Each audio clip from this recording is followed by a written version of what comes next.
Welcome to this explainer. Today, we're embarking on what is really the ultimate quest, building long-term wealth. We're going to dig right into the math that actually makes it possible, and honestly, the pretty fascinating mental battles we all inevitably face along the way. If you want to understand how to actually capture market returns over a lifetime without completely losing your mind in the process, well, you're in the exact right place. Let's get started. All right, I want you to anchor your mind to this staggering number, $452,000. This is exactly what a consistent, boring investment of just $200 a month can become over 30 years, assuming the historical average returns of the broader stock market. Let's just pause and really think about that for a second. $200 a month is what? A couple of foregone restaurant meals? Maybe canceling a subscription you don't use and brewing your coffee at home a few days a week? It's a completely accessible amount of money for so many people. And yet, over a standard career timeline, it literally transforms into nearly $500,000. It's not some crazy lottery ticket. It is documented historical performance. But, this brings us to a pretty massive, glaring paradox. If the math is so incredibly reliable, we absolutely have to ask, why do so many investors fail to capture this wealth? Why does the average investor constantly underperform the market, usually stepping right off the wealth-building escalator way before they ever reach the top? To answer that, we have to understand that building wealth isn't just about the mechanics of money. It is equally about the mechanics of our own minds. Let's kick things off with Section 1, the superpower, compound interest. We've all heard of the basic concept of compound interest, right? It just means your returns start earning their own returns. But the real magic here, the part that actually builds generational wealth, lies in the breathtaking, J-shaped curve it creates over time. When you first start investing, it feels exactly like you're pushing a massive boulder up a hill. The progress is agonizingly slow. But eventually, the math tips in your favor. The money your money makes begins to do the heavy lifting for you. It transforms into this giant snowball rolling down a very long hill, gathering immense mass completely on its own, without requiring 1 ounce of extra effort from you. If we break down that $200 a month example, it's pretty wild. In the first 10 years of diligent saving, you build about $41,000. It's a really solid start, sure, but it doesn't necessarily feel life-changing. Now look at the final 10 years, years 21 through 30. That exact same $200 a month generates over $270,000 in pure growth. Think about that. The final 10 years produce way more wealth than the first 20 years combined. This is the secret to the whole shebang. In investing, you are paid exponentially, not proportionally.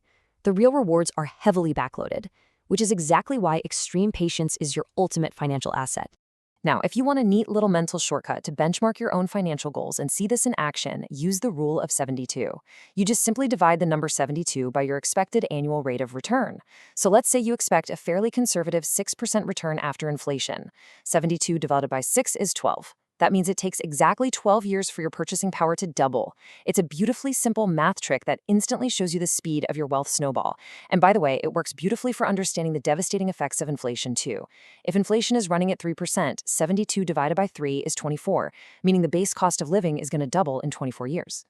So, the absolute kicker here is that time is the single most powerful variable in this entire equation. Waiting just 10 years to start investing that exact same $200 a month won't just slightly delay your wealth, it will literally destroy $200,000 of your potential future wealth. Just think about that opportunity cost. You simply cannot get those years back. The compound clock only runs in one direction, and every single day you wait is a day of exponential growth you're just leaving on the table. Moving right along to Section 2, the strategy, lump sum versus DCA. Imagine you've suddenly come into a larger chunk of cash. Maybe it's an inheritance, a nice bonus at work, or the proceeds from selling a house. You now face a very common, very stressful dilemma. How do you deploy it? You generally have to choose between two main strategies. The first is lump sum investing, which means maximizing your time in the market by throwing all your capital in immediately. The second is dollar cost averaging, or DCA, where you smooth out your entry points by spreading fixed purchases over a set schedule, like, say, investing a portion every month for a year. When we actually dig into the hard data from Vanguard to see which strategy wins out, the results are pretty clear. Historically and mathematically, deploying a lump sum wins roughly 68% of the time compared to cost averaging, and it beats holding cash 70% of the time. Now, why is that the case? Simply put, holding cash costs you the market's risk premium. That's the inherent reward you get for taking on the risk of being invested in the first place. Markets tend to go up more often than they go down, so mathematically speaking, deliberately delaying your investment means you are highly likely to just miss out on upward growth. But wait, that absolutely does not make dollar cost averaging useless. Let's be real. If deploying a massive lump sum completely terrifies you, and that fear keeps you completely paralyzed in cash on the sidelines, then DCA is infinitely better than doing nothing. DCA is fundamentally a risk management and behavioral tool first, and a performance strategy second. It limits your maximum drawdown and deeply mitigates that awful feeling of investor regret if the market dips the very day after you buy. It fundamentally changes how you experience market volatility, which honestly is incredibly valuable for your peace of mind.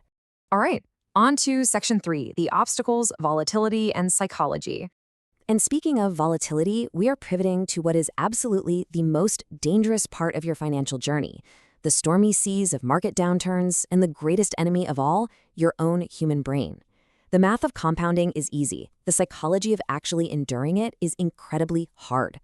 Our brains are beautifully evolved to run away from apex predators on the savannah, not for managing index funds during a market correction. This brings us to prospect theory, a Nobel Prize-winning concept by Daniel Kahneman. Studies show that investors feel a financial loss about 2.5 times more powerfully than a gain of the exact same size. This loss aversion makes it physically and biologically painful to watch your portfolio dip. It actively tricks your brain into seeing completely normal market volatility as a catastrophic, life-threatening event. And honestly, loss aversion is really just the tip of the iceberg. Your mind is basically a minefield of internal biases. Take recency bias, for example. This is the cognitive trap that convinces you that a recent market drop is a permanent trend going straight to zero. If stocks are down today, your brain assumes they'll be down forever, prompting you to panic sell at the absolute worst time. Then there's regret aversion, better known to all of us as FOMO. You see your neighbor getting rich on some speculative asset, and the pain of missing out pushes you into highly risky investments you don't even properly understand. We also battle disposition bias, making us sell our winning investments way too early just to lock in that quick emotional hit of a gain. And then there's anchoring, where we irrationally obsess over the exact price we originally paid for an asset, flat out refusing to sell a loser just because we want to get back to even.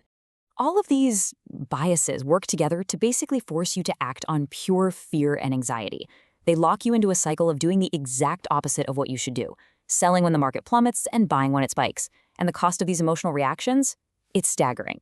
Because of this behavior, data shows the average equity fund investor actually underperforms the market by about 1.4%. Now, 1.4% sounds like a tiny, almost irrelevant gap, right? But remember the sheer mind-bending power of compounding we talked about earlier? Let this sink in. On a 30-year timeline, that tiny 1.4% behavioral penalty will cost you over $100,000. And look at how market winners just constantly rotate every single year across global asset classes. It literally looks like a random patchwork quilt. This illustrates another major psychological trap, familiarity bias. We naturally want to invest in companies whose products we use or solely in the stock market of our home country just because it feels safe and known. But if you only invest in what you know, you are exposing yourself to massive, unnecessary concentration risk. If your chosen sector or country goes through a lost decade, your wealth building stalls out completely. You have to combat familiarity bias by diversifying broadly across global asset classes. That way, no matter what specific sector or region is winning in any given year, you automatically own a piece of it. Which brings us to our final act, Section 4, the resolution, staying the course. Okay, so we know the math, we know the deployment strategies, and we are now painfully aware of our own psychological weaknesses. So how do we actually pull this off without self-destructing? You need a strict behavioral toolkit to protect yourself from yourself. First, start early. Let time do that heavy lifting for you. Second, and this is absolutely crucial, automate your contributions. By automating, you effectively fire yourself from the job of timing the market, which, let's face it, is a job none of us are actually good at anyway. If your $200 a month invests itself, you completely remove the terrifying emotion of having to manually click buy when the news cycle is scary. Third, diversify broadly so a single failure doesn't wipe you out. And fourth, aggressively ignore the daily market noise. You must stay on the escalator, regardless of what the dramatic financial headlines are screaming today. At the end of the day, the math of compound interest is historically proven and incredibly reliable. The strategies for deploying your capital are clear as day. So the only variable left in this long-term wealth-building equation is you. Will you panic when things get turbulent, or will you stay the course? The compound clock is ticking right now, and it only moves in one direction. So what will you do with your next $200? Thank you so much for joining me for this explainer, and I'll see you next time as we continue to break down the fascinating systems that shape our world.